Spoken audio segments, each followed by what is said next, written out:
हाँ जी बच्चों, आज हम पढ़ने जा रहे हैं प्लेन। और प्लेन के अंदर फर्स्ट टॉपिक है, फर्स्ट की कंडीशन है कि कैसे हम प्लेन निकालते हैं। इसके लिए डिफरेंट कंडीशन और डिफरेंट केसेस गिवन होंगे। ठीक है, तो फर्स्ट ऑफ ऑल हम प्लेन के बारे में बात करने जा रहे हैं। तो प्लेन में अब मैं पढ़ाऊंगा आपको डिफरेंट डिफरेंट कंडीशन। मतलब आपके पास ना अलग अलग सिचुएशन दे रखी होंगी, उन सिचुएशन में प्लेन को निकालेंगे कैसे। ठीक है, तो फर्स्ट सिचुएशन है case number first. Case first, पहला केस है जिसमें आपके पास गिवन होगा क्या गिवन होगा? Normal vector. क्या गिवन होगा? Normal vector. नॉर्मल वेक्टर यानी आपके पास गिवन क्या है? कि नॉर्मल वेक्टर गिवन है। You need to find what? You need to find the equation of plane when we have given a normal vector. यानी हमें क्या करना है? इक्वेशन ऑफ प्लेन निकालना है जब हमारे पास क्या दे रखा हो? नॉर्मल वेक्टर गिवन हो। यानी आपसे कहा जाएगा कि नॉर्मल वेक्टर गिवन है तो इक्वेशन ऑफ प्लेन निकालो। तो इसका वेक्टर फॉर्म जो होता है वो होता है R vector dot N unit vector equal to D. यानी R vector dot N unit vector equal to D. This is the what? This is the vector form of plane when we have given what? Normal vector. ठीक है, we know very well the R always can be written as xi plus yj plus zk. We know very well the R is what? That is xi plus yj plus zk. Always, in all cases, in all cases. ठीक है, this is clear or not? भैया clear हुआ है नहीं आप लोगों को? Yes sir, clear है। Okay, n is the vector. Very clear भैया। वेक्टर है तो मैंने क्या कहा था आप लोगों से? ए आई बी जे और सी के लिखोगे। और अगर पॉइंट होगा बच्चों, अगर क्या होगा? पॉइंट होगा तो आप लोग क्या करेंगे? आप लोग क्या करेंगे बेटा अगर वो पॉइंट? ओके, तो हमने क्या कहा था बच्चों? हमने कहा था कि वेक्टर जो है हमेशा किस फॉर्म में लिखे होते हैं? ए आई प्लस बीजे प्लस सी के फॉर्म में लिखे होते हैं। और जो पॉइंट होते हैं वो x1 y1 और z1 की फॉर्म में लिखे होते हैं। ठीक है, यहाँ आर भी पॉइंट का नेचर का होता है, इसलिए इसे r i plus sorry x i plus y j plus z k लिखते हैं। ठीक है, अब उसे यूनिट बोल रखा है तो एन का जो यूनिट होता है वो क्या होगा? एल आई एम जे और एन के। आपको पता है ना, यूनिट वेक्टर के कोफिशिएंट को क्या बोलते हैं? डायरेक्शन कोसाइन बोलते हैं। और डायरेक्शन कोसाइन कैसे निकालते हो? वेक्टर अपॉन में मैग्नीट्यूड। अगर मैं देखूं ध्यान से तो एन यूनिट वेक्टर क्या होगा? N vector upon n vector का मैग्नीट्यूड, यही ना? तो मतलब ए आई बी जे प्लस सी के अपॉन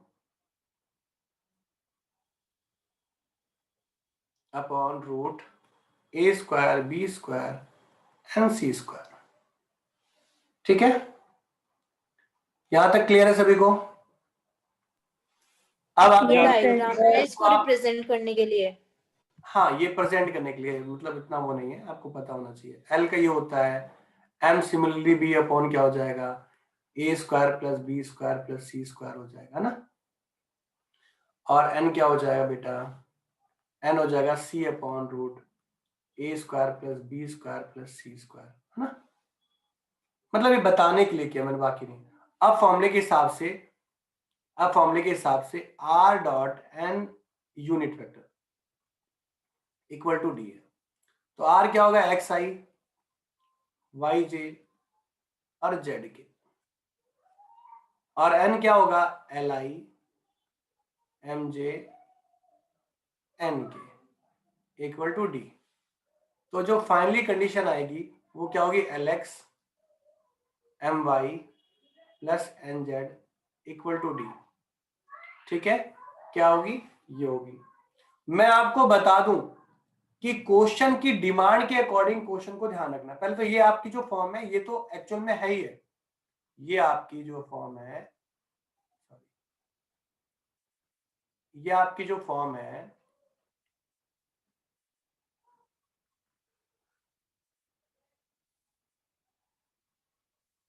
ये आपकी जो फॉर्म है, जो आपका रिजल्ट है, ये ओके है जी, ओके ठीक है। पर पता है इसके अलावा क्या बात है बेटा, इसके अलावा इसको ना प्लेन की इक्वेशन को हम ax plus B Y plus C Z equal to D भी लिखते हैं, या माइनस में डी या प्लस में डी, ये भी लिखते हैं। This is also correct. अब बात आती है दो। पहली बात यह है कि अगर क्वेश्चन में आपसे पूछा जाए डिस्टेंस या डायरेक्शन कोसाइन, और आपके पास कार्टेशियन फॉर्म, इस फॉर्म को हम बोलते हैं कार्टेशियन फॉर्म। क्या बोलते हैं? Cartesian form. ये भी कार्टेशियन फॉर्म कहलाती है, ठीक है। सर दोनों में डिफरेंस क्या है?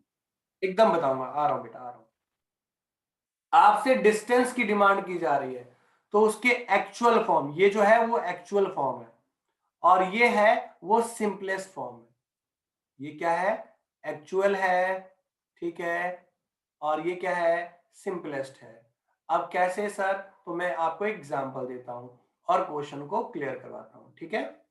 अब मान लीजिए आप पे कोई क्वेश्चन है, इक्वेशन ऑफ प्लेन का जो बेसिक नेचर है वो यही है। जैसे मान लीजिए आपसे कहा गया कि भाई आपके पास एक नॉर्मल वेक्टर है, गिवन है, मान लीजिए, ये एग्जांपल के तौर पे बोल रहा हूं मैं, 2i plus 3j plus 4k, ये गिवन है आप पे नॉर्मल वेक्टर। आपसे कहा गया डिस्टेंस दिया हुआ है, डिस्टेंस दिया हुआ है, डिस्टेंस दे रखा है कितना भाई,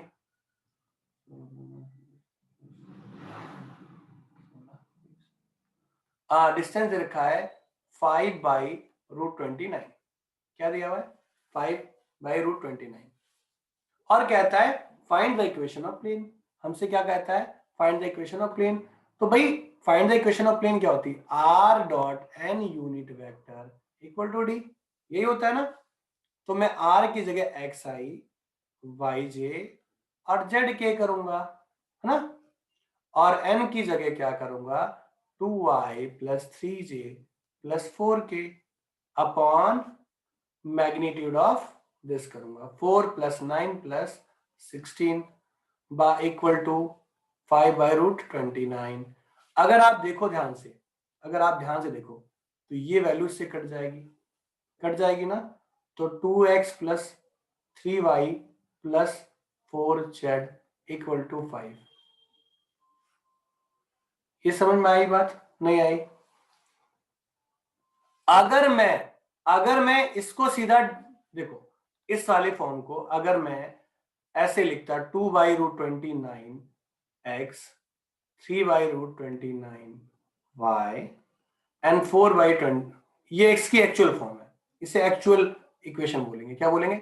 एक्चुअल इक्वेशन। पर सभी के नीचे √29 था, तो इस साइड से और इस साइड से दोनों से कट गए, तो ये सिंपलेस्ट कहलाएगा। ये क्या कहलाएगा? सिंपलेस्ट। और आपको बता दूं, जो आपके पास इक्वेशन एग्जाम में दी होगी ना, वो मोस्ट प्रोबेबली सिंपलेस्ट फॉर्म में ही गिवन होगी। मतलब वो ax plus B Y plus C Z equal to D की फॉर्म में ही गिवन होगी, ये ध्यान रखना। अब एग्जामिनर आपसे अगर क्या पूछता है, हाँ परिजा जी बोलिए।